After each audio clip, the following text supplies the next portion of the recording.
A Central 3 apresenta o Cinema Nacional em Revista. É o Central Cine Brasil.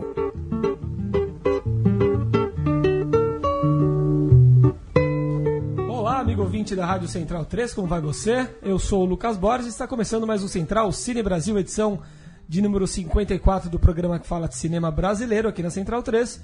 Tenho comigo o Paulo Silva Júnior. Tudo bem, Paulo? Tudo bem, Lucas. Um abraço para quem segue aí o Central Cine Brasil. E hoje falando de mais uma estreia da semana que vem, pro ouvinte aí ficar ligado e ter mais uma dica para conferir uma novidade nacional nos cinemas pelo Brasil.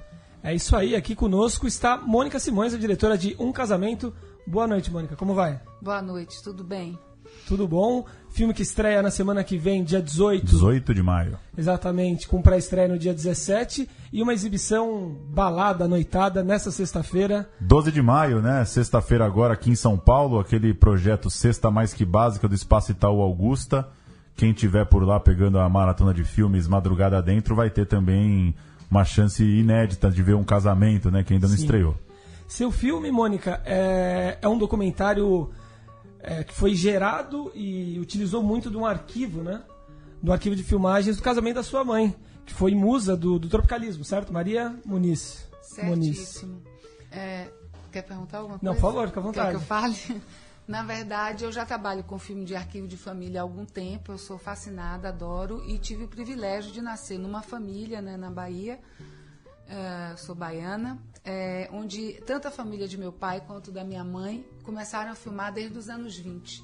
Então eu tenho um acervo maravilhoso, onde eu posso ver minhas bisavós, minhas avós, onde eu tinha meu pai pequeno, minha mãe pequena.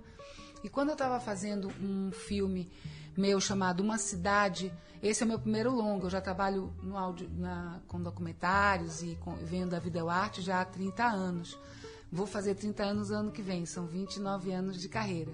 Mas nesse formato de longa-metragem é o primeiro, né? E aí, quando eu estava fazendo o filme Uma Cidade, que era basicamente feito somente com filmes de arquivo de família, eu descobri o filme do casamento dos meus pais, que eu tinha loucura para ver desde criança, que eu nunca tinha visto. Porque eu tinha um tio que filmou todos os casamentos, desde os anos 30, 40. E eu já tinha visto de tias minhas dos anos 30, 40. Aí eu disse, quando chegar do meu pai e minha mãe, vai estar numa qualidade bacana. E aí, quando eu estava na Cinemateca fazendo a recuperação, que colocou o filme, que eu pude assistir no monitor, eu tomei um choque, porque o filme estava totalmente quase destroçado por causa dos efeitos do tempo na película. Ao mesmo tempo que eu fiquei muito decepcionada, porque eu não conseguia ver o que eu queria ver, tipo um detalhe, uma roupa, uma pessoa, meu pai, minha mãe, meus avós, eu fiquei muito impressionada esteticamente, porque era um efeito incrível. E foi ali naquele momento, vendo aquele filme destroçado, que eu disse, não, eu tenho que contar essa história a partir dessas imagens. E assim foi, 16 anos depois. Agora, Mônica, todo mundo que, enfim, trabalha com audiovisual, você vem de uma carreira longa, você viaja, você conhece algum lugar, você conhece uma pessoa, você está sempre com a cabeça ali meio pensando num roteiro, numa coisa que aquilo pode virar. Por que fazer um filme tão no íntimo? Qual que é a motivação, tendo esse mundão aí para explorar, esses tantos lugares para conhecer, de dedicar uma energia ali, a casa da sua mãe, aquelas fotos antigas? O que você acha que motiva um realizador aí tão para dentro assim? Eu acho que nada é tão rico quanto o seu interior. Eu acho que é mais rico do que qualquer lugar fora, né? E como eu te falei, eu tive esse privilégio de ter esse material, que não é porque é da minha família, mas um material belíssimo e antropologicamente falando, assim, de uma vamos dizer assim, de uma completude, de uma como é que eu diria, de muita verdade, entendeu? Porque são filmes feitos sem nenhuma intenção política, simplesmente pelo prazer de filmar. E eu adoro essa história que não é oficial.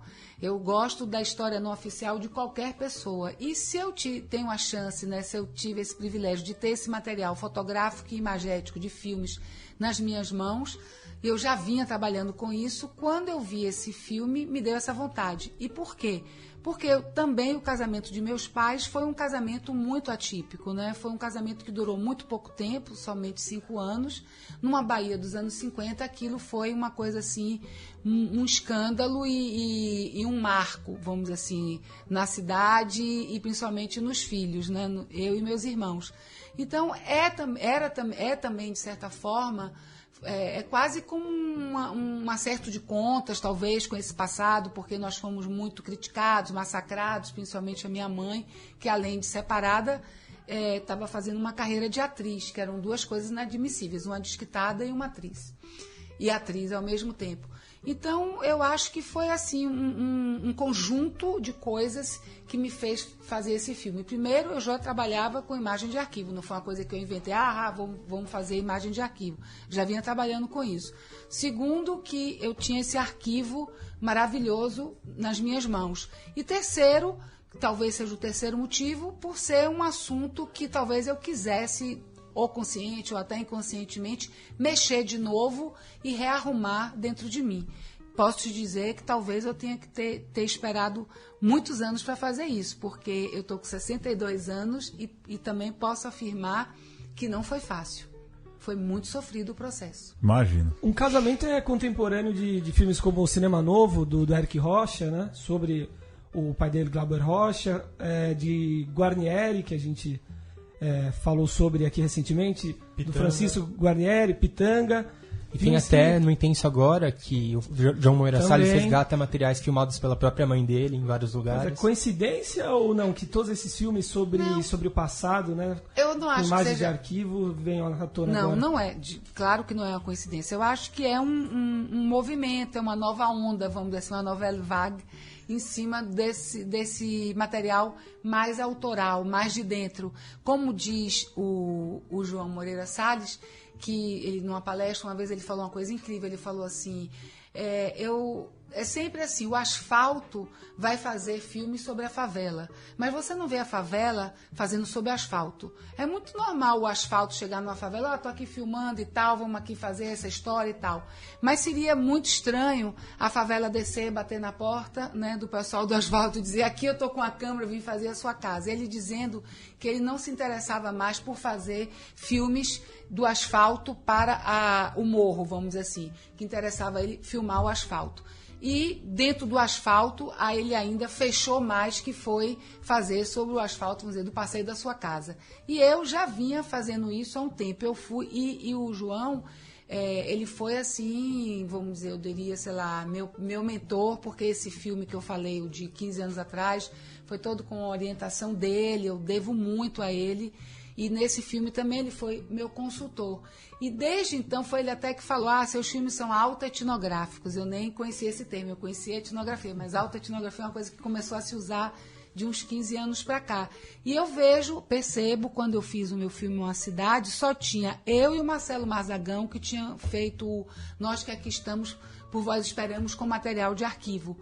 Mas o Uma Cidade e o de Marzagão não era tão autoetnográfico, era com filmes de arquivo e tal, mas era uma coisa, o meu já estava começando a mexer com essa questão de filmes de família. E Um Casamento foi assim, imersão total. E agora o João fez esse, o Eric, a Camila e o Beto Branco sobre o pai. Eu acho que não é uma coincidência, eu acho que é um movimento, é um novo gênero, vamos dizer assim. E aproveitando esse gancho... Murilo Costa, né? Antes de apresentar. Estamos aqui também com Murilo Costa e Bruno Graziano para fazer umas perguntas. Aproveitando esse gancho aí das referências, queria que você falasse um pouco sobre esse tipo de filme. Se você viu bastante coisa que te inspirou, ou se é uma coisa que partiu de dentro para fora mesmo, que você já tinha isso na cabeça e decidiu fazer. Partiu de dentro para fora. Quase todos os meus filmes partem de dentro para fora. Inclusive, eu nem quis ver durante esses anos todos Santiago, que é o filme do João, e que quando eu fui mostrar para ele o roteiro de Um Casamento e também quando eu mostrei, acho que para ele o primeiro corte, ou foi quando antes de filmar, ele falou para mim, mas é muito parecido com Santiago. Eu digo, pelo amor de Deus, nem me diga, porque eu nem vi para não me influenciar.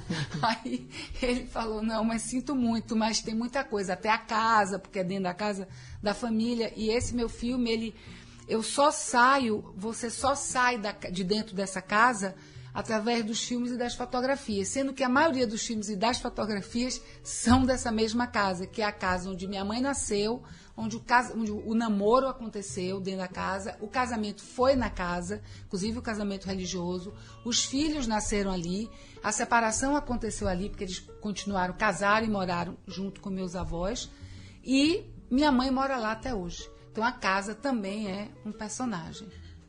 Foi de dentro para fora. Mônica, e o valor da imagem?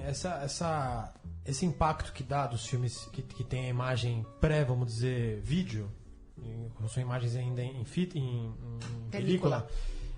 Hoje, esse impacto com qualquer tipo de filme já não é tão grande. Eu lembro que recentemente lançaram um documentário sobre a Amy Winehouse, que já era com imagens, apesar de raras, apesar de inéditas, já eram imagens digitais e até de certa forma íntimas, que as pessoas achavam que já tinham até visto. Agora, você pegou uma imagem dos anos 50, que tinha outro valor da imagem, até na captura da intimidade. Como é que você pensa? Como é que mudou nesses 60 anos? Para onde vai essa coisa? Olha, eu acho que cada vez vão ser suportes mais rápidos, fáceis de manuseio e tudo. Primeiro, tem uma grande diferença na tecnologia, porque na película era uma coisa cara, você tinha que toda uma operação que não era qualquer pessoa talvez que pudesse fazer, você tinha que mandar revelar fora, era um processo tecnológico mais, vamos dizer assim, mais sofisticado, mais difícil, no sentido do modus operandi, digamos assim. Isso é uma coisa.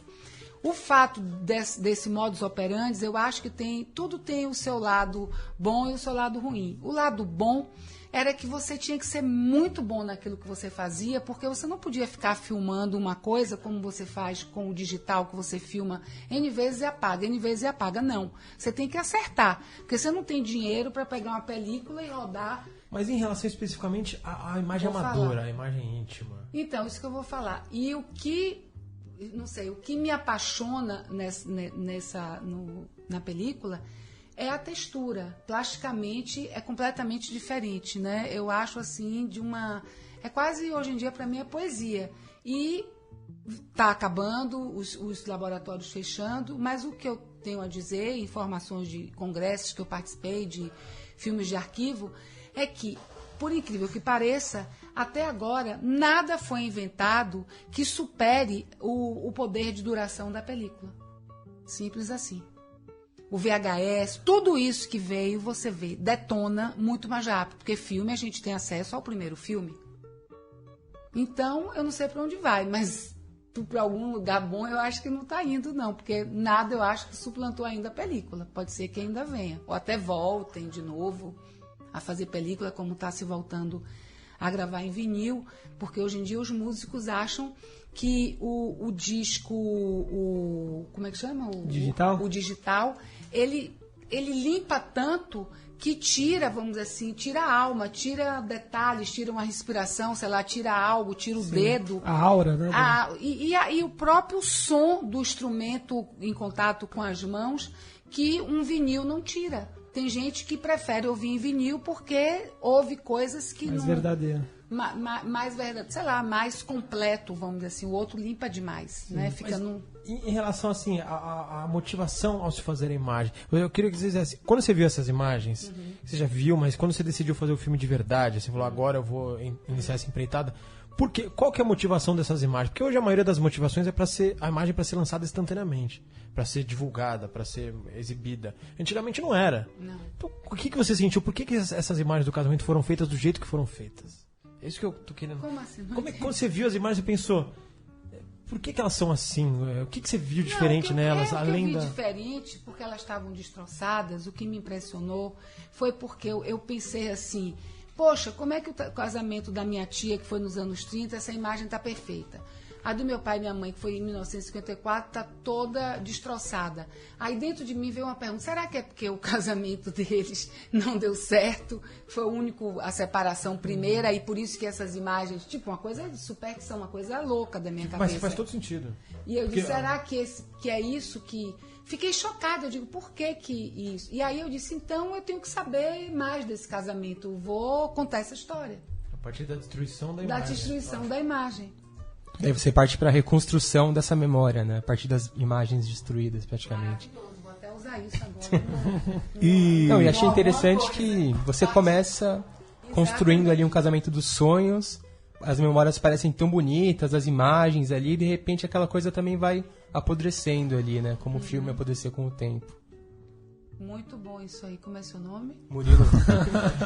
E você, até tentando não contar muito como é o filme, mas você deixa as ferramentas muito claras, né? O filme já... Os acordos, regras, como diz Jordana Berg, as regras são dadas no início, pois que é a escola do Coutinho. Os acordos com... mas interessante que não são silenciosos, né? Os acordos com a personagem, com sua mãe, tão claras ali, olha... Mãe, é isso, isso e isso, vamos pro pau ou não vamos, assim, Quando que você decidiu dar esse contexto ali de deixar isso não só claro, mas muito claro, né? Claro. É acima da média até. Eu acho que, bem, meus filmes têm isso um pouco, do processo tá dentro. Eu sempre, talvez eu seja até mais apaixonada pelo processo do que pelo produto final em si. Sempre, desde o primeiro, eu fotografava e as fotografias do making off eram tudo dentro. Nesse, talvez duas coisas assim. Talvez pela intimidade com minha mãe, talvez eu não sei se fosse uma outra pessoa eu fosse ser tão, sabe, como diz Jordana, tão assim, as regras tão impostas assim. E muito também porque eu queria experimentar isso. E lamento não ter dito o resto das regras, porque tem mais uma, por exemplo, uma que está lá dita que eu filmei na ordem do roteiro. Ninguém faz isso, mas eu queria justamente que minha mãe, como ela não leu o roteiro, ela não sabia, e toda a reflexão dela vem através do confronto com essas imagens, fotos ou filmes. E eu não queria que ela soubesse. O primeiro filme ela não via há 60 anos desde que foi filmado. E aí eu queria ter essa surpresa. Então, e vai num crescendo. Então, por isso, na ordem do roteiro, e por isso ela não tinha visto nada. Mas tem mais uma regra que eu defini com a equipe, de que eu só ia filmar uma vez. Errou, fudeu. Sabe? Tipo assim...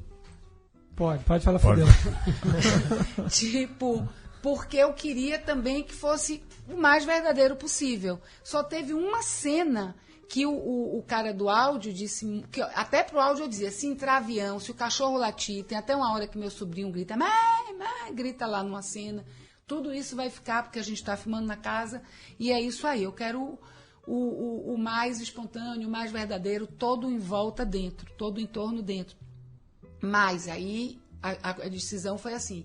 A não ser que seja uma coisa assim, como foi de inaudição, ou se a câmera pifar e não gravar, a gente vai ter que repetir. Então, a única cena é quando ela desce a escada, que no original, os passos do câmera atrás e os meus, a escada antiga, foi um barulho assim ensurdecedor e que não conseguia ouvir nada. Então, ele gravou uma vez o som da escada sem ela. Entendeu? Ele descendo de uma forma. E aí lá na ilha de edição, eu e a Jordana, a gente ouviu e realmente era péssimo. E aí a gente optou por isso. Mas foi o único momento. Eu lamento não ter dado essa regra, porque é mais uma regra, porque não é o normal você filmar. Tanto que o meu material para montagem era mínimo, porque demorava mais tempo. E é o primeiro documentário também que eu fiz com luz, com tudo, porque... Eu queria que a minha fotografia do hoje dialogasse bem com a fotografia do ontem, que é belíssima. Então, eu chamei um puta fotógrafo e a gente perdia... Quem é o fotógrafo? Marsh Emmons, é um californiano que mora em Salvador há muito tempo, que eu conheço há muitos anos. E a montagem... É muito bem filmado. Montadora. Muito bem filmado. Um elogio Que foi aí. montadora dos filmes do Coutinho. Durante 18 anos e que montou esse meu outro filme há 15 anos atrás, Uma Cidade, que além de uma grande montadora, é uma grande amiga. Ficamos amigas. Eu gostaria, Mônica, que você falasse um pouco mais sobre a protagonista do filme, sobre a sua mãe, Maria Muniz, que a gente já falou aqui, uma figura que abdicou de uma vida tradicional, né, para se tornar atriz, uma musa do tropicalismo. Gostaria que você contasse um pouco mais para o ouvinte sobre ela. E que também o filme dá muita vontade de pesquisar sobre ela, porque o filme não tem a intenção de ser... Tem até gente que vai assistir, você não falou nada disso. Eu digo, bem, então aí ia ser outro filme. Pois é. Curiosidade. Não dava. Não, minha mãe, ela é uma filha única, né, de um casal muito especial, porque o meu avô, quando ela nasceu, tinha 50 anos e minha avó tinha 30, já era uma coisa diferente. Minha avó esperou 20 anos para casar com ele, porque a família não queria. Minha avó de uma família muito tradicional. E meu avô era um artista, um pintor maravilhoso, que também teve uma vida bem diferente do normal. Ele foi para a Europa em 1903, ganhou a medalha de ouro como melhor aluno da Faculdade de Belas Artes, e na Europa ficou por quase 10 anos, estudou na escola que o Van Gogh, que o Toulouse-Lautrec estudou, que é a Academia Julian, um homem maravilhoso, boêmio, um grande artista que... Belos companheiros, né? Que construiu, pois é, mas não foram colegas dele. De classe, mas de escola. Van Gogh, né? Da mesma escola, mas um pouquinho antes. Ele é da época do impressionismo, mais ou menos. E aí o meu avô, quando voltou para Salvador, se apaixonou por minha avó, uma história grande, e construiu essa casa para casar com a minha avó, para provar à família, quando ele já estava com 50 anos, que ele já estava ok, que estava pé no chão e tal. Minha mãe nasceu nessa família, minha avó era pianista, minha avó era cantora lírica, minha avó fazia teatro. Era uma família, meus tios trabalharam como atores, tios-avós. Minha mãe é filha única no Pagador de Promessas, era uma família muito especial. E a minha mãe, além de nascer nessa família, ela trouxe também no DNA dela uma coisa particular, que é uma mulher extremamente inteligente e muito erudita e belíssima. Então era uma composição assim, e se vestia e agia de uma forma que hoje em dia é natural, mas naquela época era muito, muito diferente. Então ela andava com gays, os amigos delas eram os intelectuais, era Pierre Verger, pessoas muito mais velhas do que ela. E na época que ela fazia teatro, que foi a época áurea da Bahia, também teve essa sorte de estar jovem, estar estudando. Não sei se vocês já ouviram falar, tem até um livro do Antônio Risério que chama Vanguard na Bahia. A Bahia, durante esse período, final dos anos 50, 60, Caetano fala muito sobre isso, foi quando se fundou a primeira escola de dança da América Latina, a escola de música onde todos estudaram, quem não era de lá migrava para lá, porque eram assim, o Smetak, o Karl Reuter, eram pessoas Widmer, a escola de dança, né, e a escola de teatro. Então, música, dança e teatro foram, só Belas Artes, que já tinha desde o século XIX, foram fundadas naquele momento. E a minha mãe, por ter uma casa grande, meus avós serem muito liberais, mamãe juntava todo mundo, o pessoal de música, de teatro, para ir para a casa de meus avós depois dos ensaios, e ela fazia uma sopona com tudo que tinha na geladeira misturada, e uma bebida louquíssima, que era cachaça que chamava, acho que leite de camelo, cachaça com leite condensado, e ficavam todos ali tocando, Gal, Betânia, Tom Zé. Eu conheci todo mundo, eu era garoto, tinha 7 anos, adorava, eu fingia que estava dormindo, quando o negócio esquentava, eu descia de camisola. E mamãe, vai dormir. Eu, não, deixa eu ficar. O pessoal, deixa. E era isso. E ela conviveu, ela foi colega de Glauber. Glauber foi aluno, meu pai era professor de filosofia, Glauber foi aluno de meu pai. Então foi aquela efervescência. E essa casa era vamos dizer assim, era um reduto livre. Então tem uma capa do disco Tropicália do Caetano, onde no fundo ela diz: Gi, hoje não tem sopa na varanda de Maria, porque era essa sopa que se fazia. É isso. Belíssima história, né? Temos tempo para mais uma pergunta aí. Quem que vai?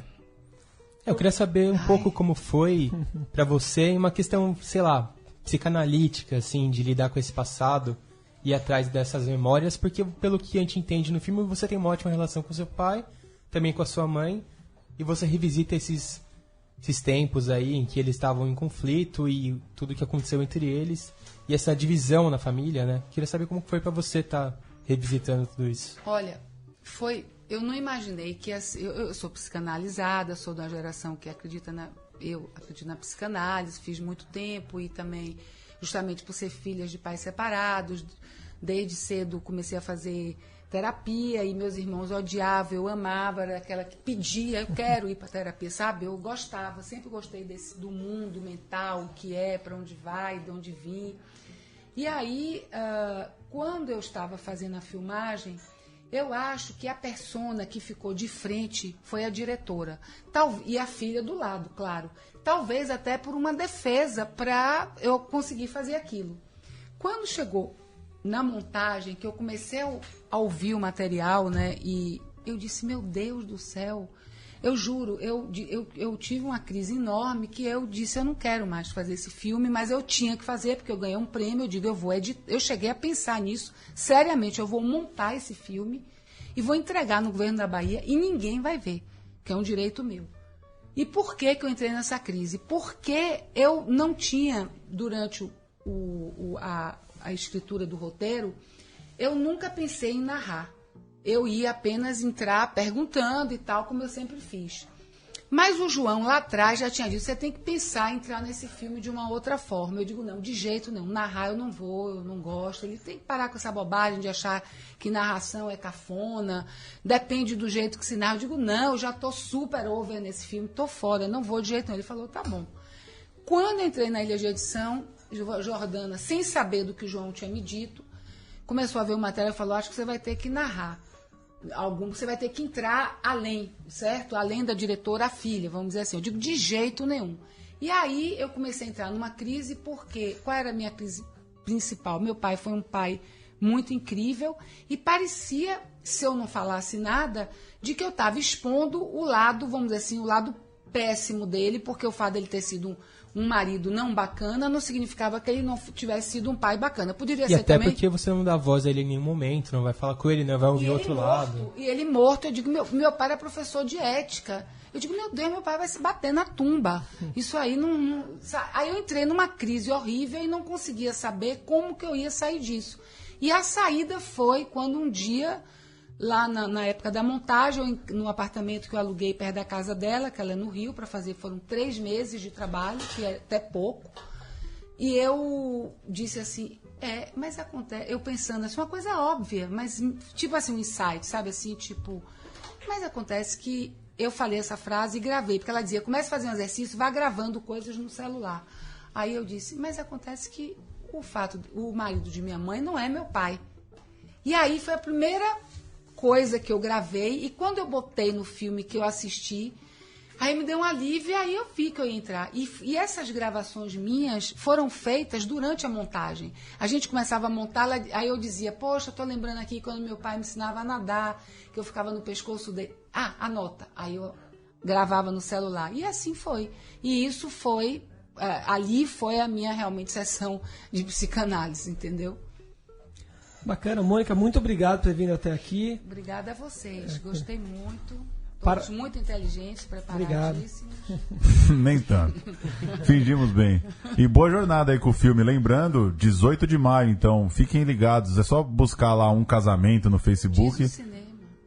No Espaço Itaú, né? Não, você já sabe o cinema? Você já tem a confirmação do dia 18? No dia 18, ele entra no Cine Sesc, no Centro Cultural São Paulo e no Cine Belas Artes. Boa. No Espaço Itaú é só amanhã, então? No Espaço Itaú é só amanhã, nessa jornada da madrugada. Da Augusta. E aí, dia 18 também deve ter Salvador, Brasília. Entra no Circuito Sala de Arte, em Brasília, que eu esqueci agora o cinema, e provavelmente no Rio também. Que bom. Mônica, além do seu filme, indique rapidamente um outro grande filme nacional da história. No Intenso Agora. Boa. Cara, em breve nos cinemas. Eu e Murilo somos os únicos que assistimos aqui, além de você, Mônica. Eu assisti. A gente foi na Premiere, ali a gente viu o João falando sobre o filme, foi muito legal. Eu perdi esse porque eu não comprei o catálogo e eu tô bem doida aí, envolvida com esse filme. Aí eu fui na estreia lá na pré-estreia do É Tudo Verdade, aí depois eu vi no Facebook de uma amiga, porque ia ter greve, né? Ficaram, vai ter, foi. não vai. E disse que foi incrível com o Escorel, né? Tá no YouTube lá o debate com o Escorel. Tá no YouTube? Vale muito a pena. Eu vou ter que ver. E você isso. conversou com o João sobre esse filme ou não chegou a conversar? Conversamos, mas Porque ele lembra um pouco o seu, né? Ele Essa demorou questão 10 do material de anos. arquivo. Ele demorou, o dele foi mais grave, mais grave no sentido mais profundo. Ele demorou 2 anos. Assistam lá, o debate é muito bom. E a gente vai fechar com o trailer de Um Casamento para encerrar aqui a conversa. Boa noite, obrigada. Boa noite. Obrigado. Obrigado, Mônica. Do que se trata esse filme, minha mãe? Sobre um casamento. Que casamento? O meu casamento.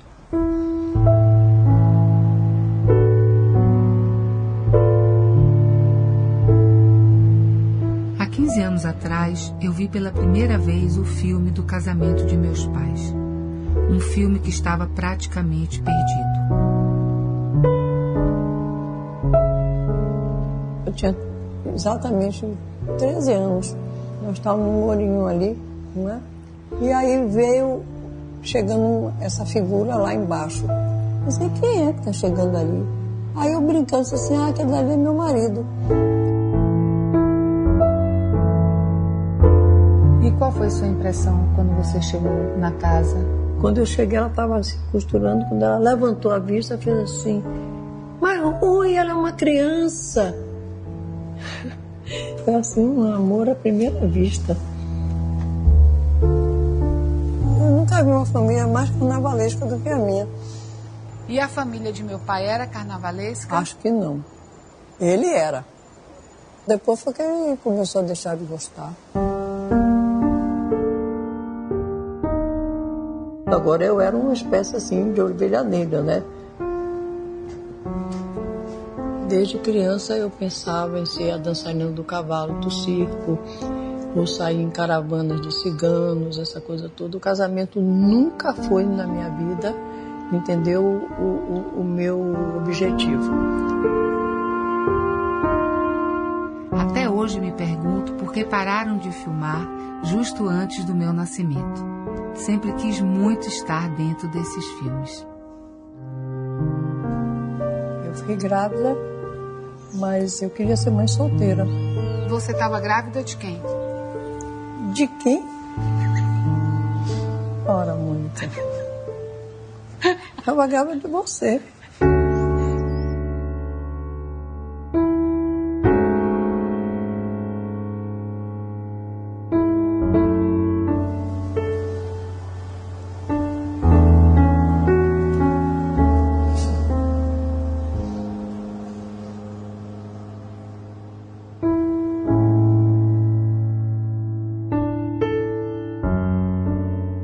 E é muito incrível ver esse filme assim, dessa forma dilacerado,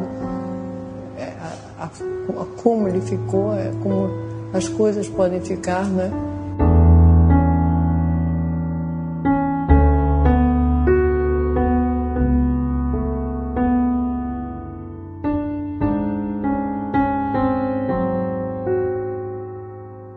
Hoje já deu. Hoje já deu.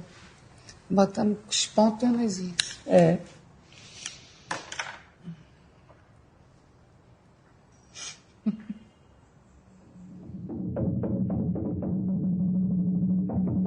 A história do cinema brasileiro.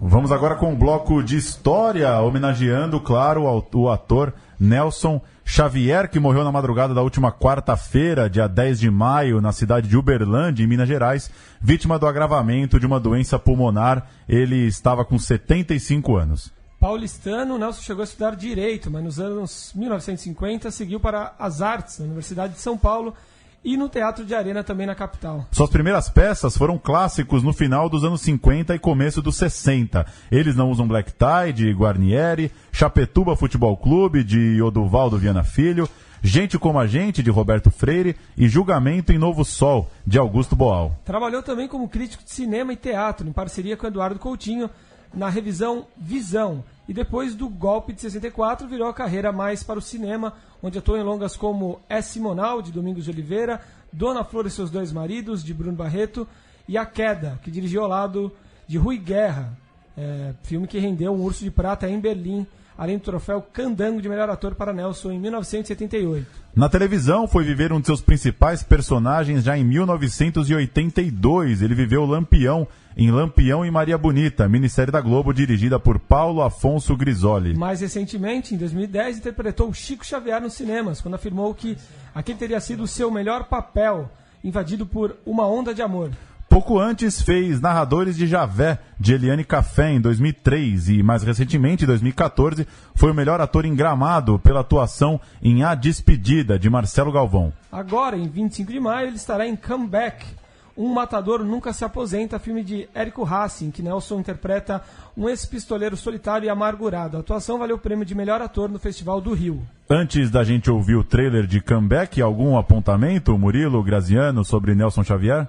Um cara é um grande ator, né? Nessa última fase da carreira dele, ele fez o Chico Xavier, como vocês falaram aí, e se emocionou muito, acabou sendo tomado aí pelo espiritismo, fez outros filmes nessa linha também, tentou alguns tratamentos alternativos para o câncer, né? E muito morreu, influenciado por isso. E morreu em Enveredou bastante Uberlândia, por esse caminho. vizinho a Uberaba, que é onde o Chico Xavier trabalhou, viveu a vida toda. Não sei se é coincidência ou se tem a ver com isso também, né? As críticas para Comeback muito boas, pelo menos as que eu li nesses dias, dizendo que é um filme raro no cinema brasileiro, né? Um filme de ação, meio de faroeste. Ele vive um ex-pistoleiro que está revisitando ali suas memórias de pistoleiro e né, como o título diz, tem um certo retorno ali dele, um pistoleiro velho já, né, idoso, na nostalgia dos tempos em que ele pegava a pistola e ia para as ruas, tal. Parece um filme interessante. Estreia agora, né, como o Lucas falou, 25 de maio. É um filme de gênero, né? O Brasil faz pouco e precisa de um ator bom pra fazer mesmo. Então vamos ver como que vai ser essa última performance dele aí, já póstuma, né? E um filme dele que eu gosto bastante, não foi citado aí, é o Césio 137, Pesadelo de Goiânia. Acho bem legal. Dos anos 90 ali, uma fase que tinha pouca coisa nacional saindo. Esse filme é bem passava interessante. na escola, né, Murilo? Quem Passava viu na no escola? Canal Passou, eu Brasil vi na também, escola você esse Viu na filme, escola né? esse Eu não filme? Não, vi no Sétima Canal Brasil. série. Sétima série. Ilha das Flores era na quarta Ilha e das essa era na Flores, sim. sétima. Jumanji na quinta. Mas o Nelson Xavier é o seguinte, eu acho que esse filme, eu não sei oficialmente, mas esse filme é uma homenagem ao Nelson Xavier e ao personagem que ele faz no A Queda e nos Fuzis, né?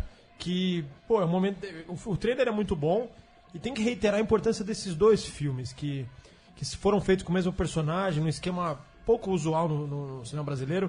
O mesmo personagem, aliás, interpretando o mesmo ator, interpretando o mesmo personagem em filmes em épocas diferentes, tentando entender as épocas diferentes. Os Fuzis e A Queda é importantíssima, uma dupla importantíssima. Vamos ouvir o trailer de Comeback e a gente volta com as notícias.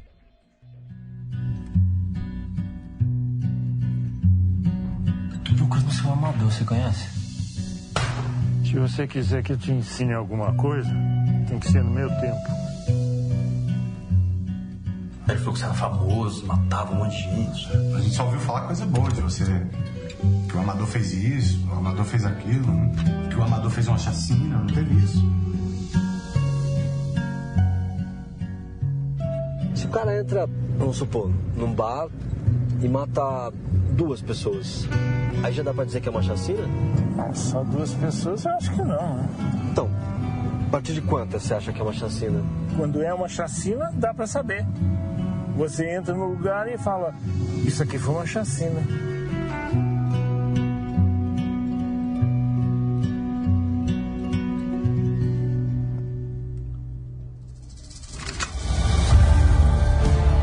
Aí você vinha andando com a vítima até aqui. Isso. Cortava a cabeça? Não, pra que eu ia fazer isso? Modéstia à parte não tinha pra ninguém. É que você não tem cara de pistoleiro. Já conheceu algum pra saber?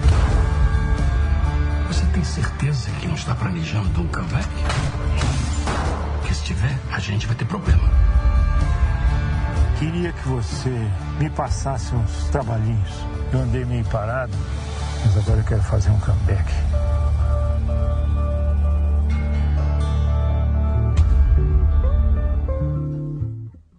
A Mostra Cinema Mexicano Contemporâneo apresenta 18 a 31 de maio, no Caixa Belas Artes, um recorte da atual produção cinematográfica do país norte-americano. A programação reúne filmes dos mais variados gêneros, bate-papo com Pablo Delgado, diretor do premiado filme As Lágrimas, na sessão de abertura, e um debate titulado Cinema Mexicano Contemporâneo e Aproximações com a América Latina, com participações de Daniel Madi, Marina da Costa Campos e Natália Cristofoletti Barrenta, sob comando de Matheus Najimi.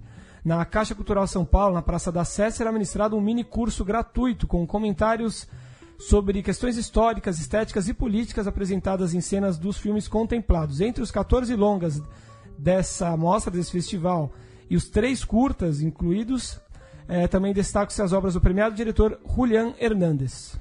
Agora, Rio de Janeiro, o universo onírico daquele que é considerado o Walt Disney do leste europeu, está na mostra As Marionetes de Giritrinca, que acontece na Caixa Cultural Rio de Janeiro, de 16 a 28 de maio. Exibições inéditas, vários filmes inéditos aqui no Brasil. Serão apresentados 6 longas e 15 curtas de animação, inspirados nos contos de fadas, lendas medievais e acontecimentos históricos do tempo do artista tcheco homenageado.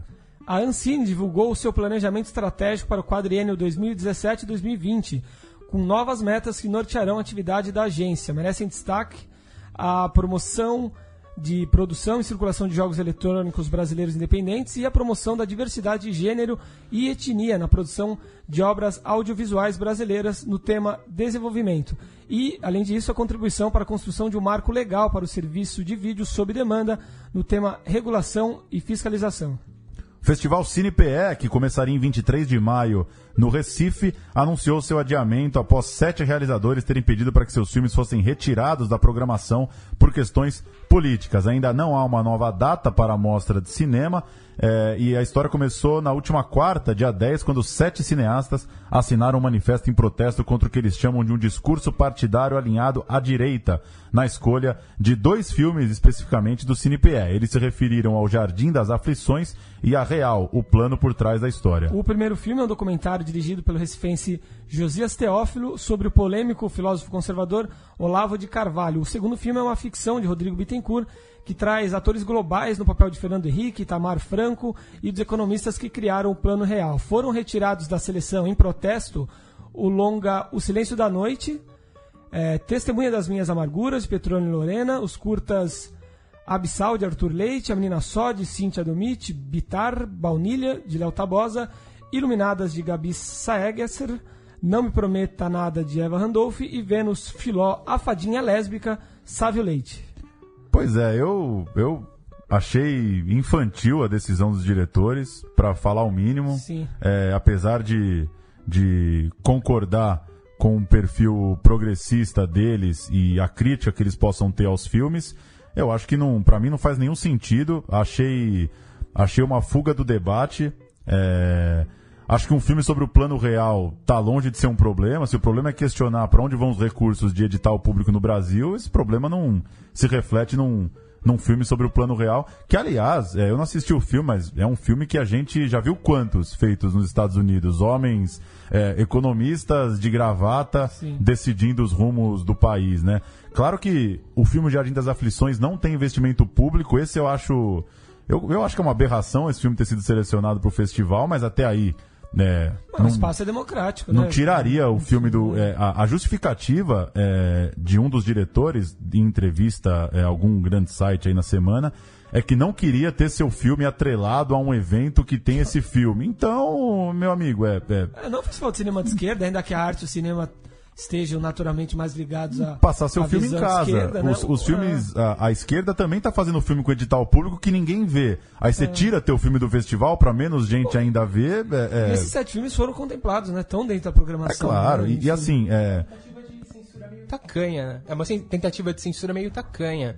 Porque você pega esses filmes, eles podem ser ruins e tudo, mas deixa passar o filme, depois você faz um protesto, depois você comenta. E esses caras estão se tirando de um protesto que podia ser feito durante a sessão de Jardim das Aflições, por exemplo.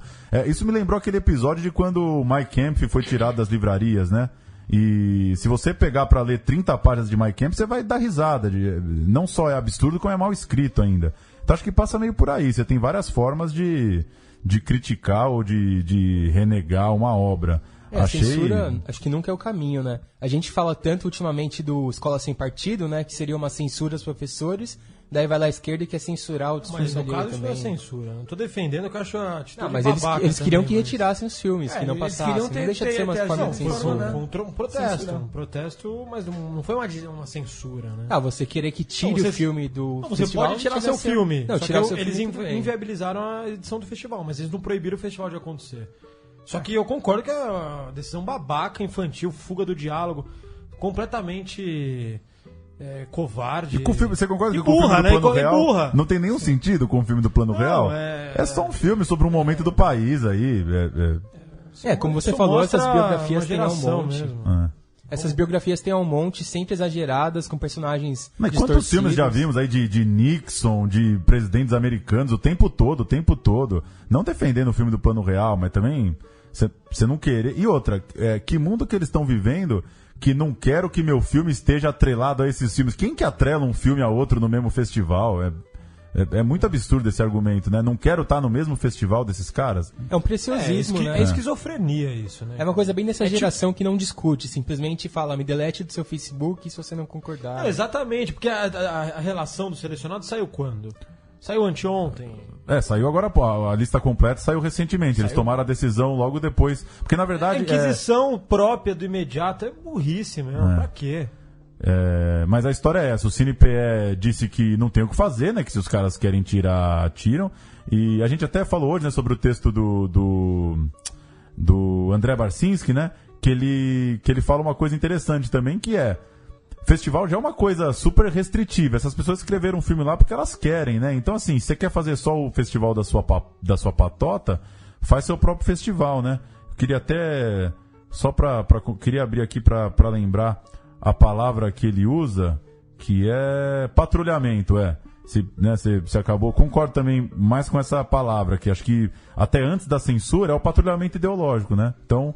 Só passo o meu filme onde vai ter um público que é só meu. Isso é patrulha, né? Ficar problematizando de véspera. Exato. E taxar filme de esquerda e de direita antes de assistir, antes de debater, é a prova da bestialidade. Agora, se tem uma coisa que tem que concordar com esses caras é que não precisa estar num festival de cinema esse O Jardim das Aflições, que é um filme meramente... Cara, nenhum filme precisa estar num festival de cinema. Não, mas esse é um filme meramente panfletário. Ele já é...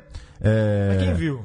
Não, Deixa ele ser exibido para ser escrachado. Não, eu concordo com você. Historicamente isso é exatamente. comum. Não, se eu tivesse lá, eu ia na sessão. Eu concordo com você. Tem que estar lá. É uma exaltação ao filme? Já sabe isso? Ou às vezes é uma mera biografia também? Enfim, não, o filme já é bancado de forma privada pela mesma editora que fez o livro, assim. Então é um filme 100%, uma produção 100% chapa branca e exaltação àquilo.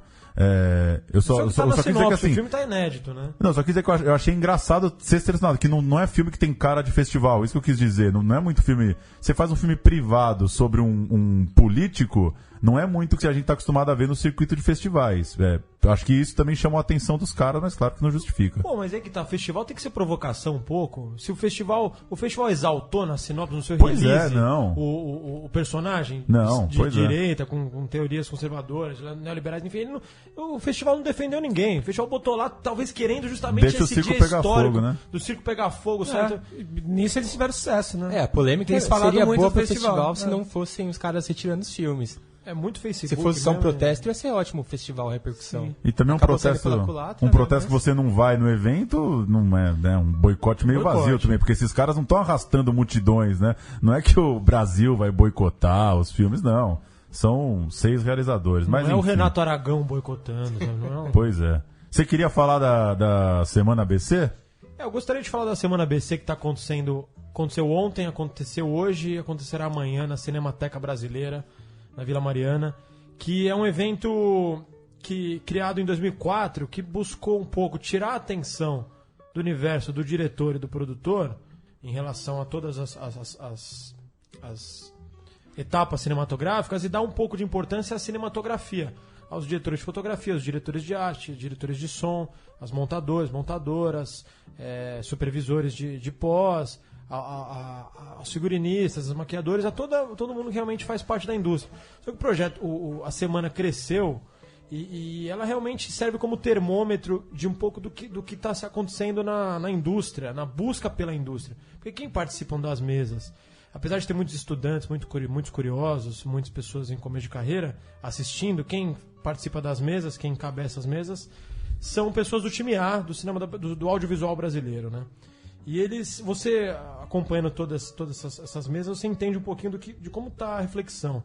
E eu acompanhando essas mesas já há quase 7 anos, eu sinto que a mudança passou de um início mais exaltado entre a dúvida entre o digital e a película, né, entre os processos do século XX, analógicos, óticos e a transição para o digital. Isso já foi aceita, já não tem mais anarquista em relação a isso.